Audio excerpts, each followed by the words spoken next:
Why I left Germany and I'm never going back. Hey guys, Roman here. So I'm still here in Bali. I'm sitting on my balcony here in the villa in Ubud. Beautiful, peaceful environment. But that's not the topic of this video. I'm just gonna share with you why I left Germany. Probably not gonna go back. And also I'm gonna touch upon a little bit on the political side and why guys are really leaving in droves.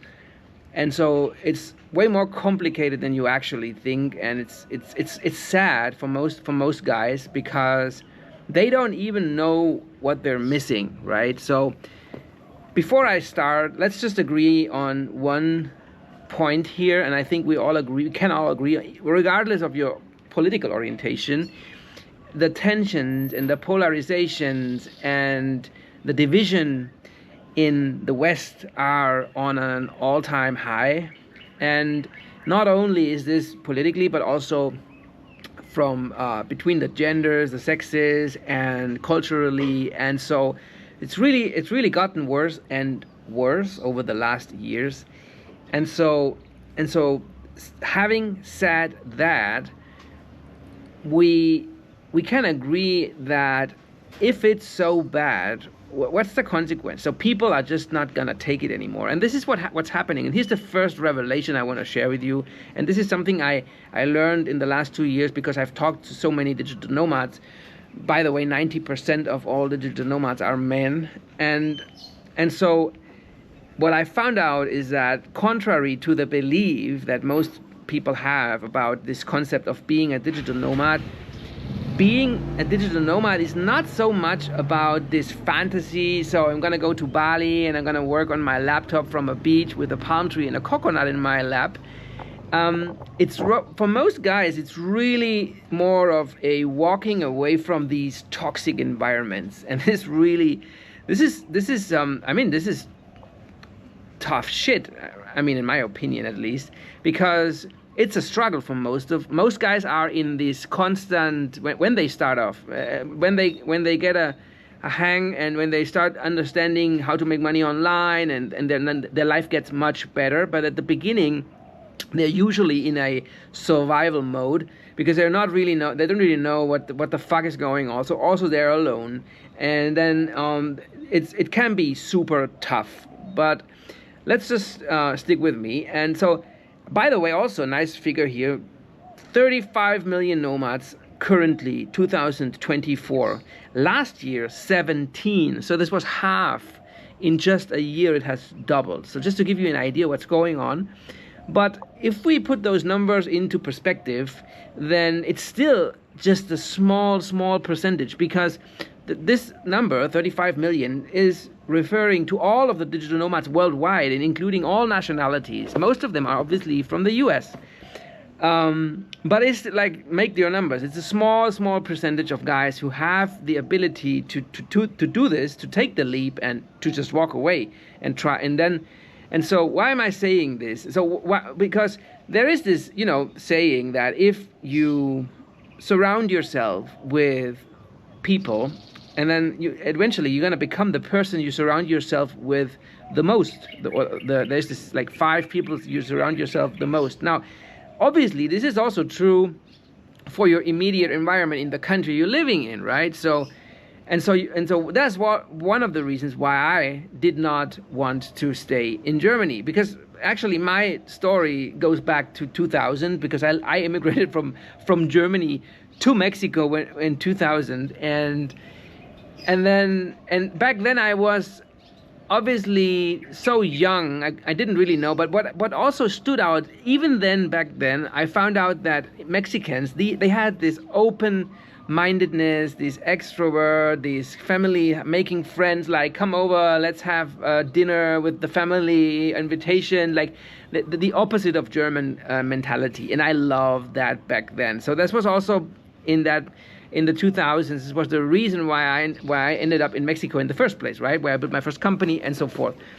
But so, having said that, and the impact such environment has on you, the question then becomes, how come so many guys keep stuck in these countries, and they don't leave, because most guys that just don't leave, they stay there, right? And it's really sad, because we know now that, I mean, feminism has run completely havoc, and dating from 60% of guys under 26 are sexless nowadays, and they don't have girlfriends, and they really ended up with the short end of the stick in terms of, since the dating apps have become popular.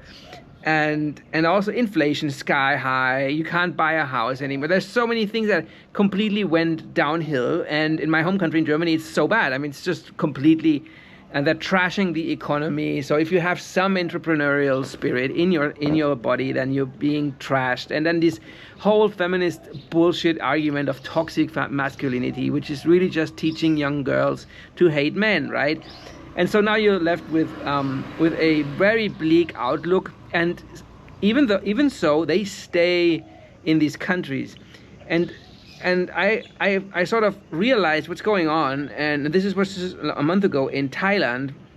I went have a coffee, and there was this elephant sanctuary, and I just stood this huge elephant, and they gave me some bananas so I could feed the elephant, and then I just had this thought, and I remember the saying that about learned helplessness. You know what that is? The concept of learned helplessness is when you teach an elephant when it's young to stay put, because you put a chain around his foot, and the elephant, as it grows, thinks that it cannot escape, which is completely backward, because it obviously can, it's so strong. But since when it was young it couldn't, then it's even if as it's old, it's big, and it's adult, it still thinks it cannot break free. And the same applies for most guys. This is the same principle. Most guys, they don't know what they're missing. I mean, they don't know that you can stay in a place like that, with a beautiful villa, for $200-300 a month. They don't know that women here, they turn around and they smile at you. They're all open, friendly. They don't know that you can have the most delicious food for $3. They don't know how to make money online, how to write a newsletter, they don't know so many things, and they're stuck because they have no clue. And that's sad. So I just wanted to say that. And so really, I think what has changed, and what's really changing at a quickly, like a fast speed, is the ability now for guys to work around this problem, because more guys waking up. This explains why the digital nomad number has skyrocketed, like it was doubled in only 1 year, right? Because now you can learn how to do this online. This wasn't even possible like 3 or 4 years ago. I mean, you could do it, but it was not as well accepted and established. Like, for example, teaching online or having clients via Zoom. And yeah, it was possible, but the real boom really started like just a few years ago, and it has become another possibility. And now you don't have to stay in these places anymore. There are crime-ridden, then infested, feminism-infested shitholes, where you really just have these women around you that hate you, and then the society and the government hates you. And so my advice to young guys is you take your stuff, learn how to do a business online, and get the fuck out of there. Like, really, it's just as simple as that. And then you will eventually, the being alone and surviving will give you the skills, the resilience to make it happen. I mean, of course, you need to be careful, and you need to have a backup plan, right? Because it can be. I had a problem when, after my first company bankrupted, I didn't have any money because I lost everything in the bankruptcy, right? So, but my advice to you is make a plan and action. Your life is short. I mean, there's no time to waste, okay, guys? And so, if you want to learn how to write a newsletter, monetize it, you can sign up to my newsletter, and I'll show you how to do that. It's not that hard. You can get sponsorships. You can make money recommending other newsletters, and it's really not that hard. So just wanted to share that with you, and see you in the next video. Like, subscribe, follow, the whole 9 yards. See you guys.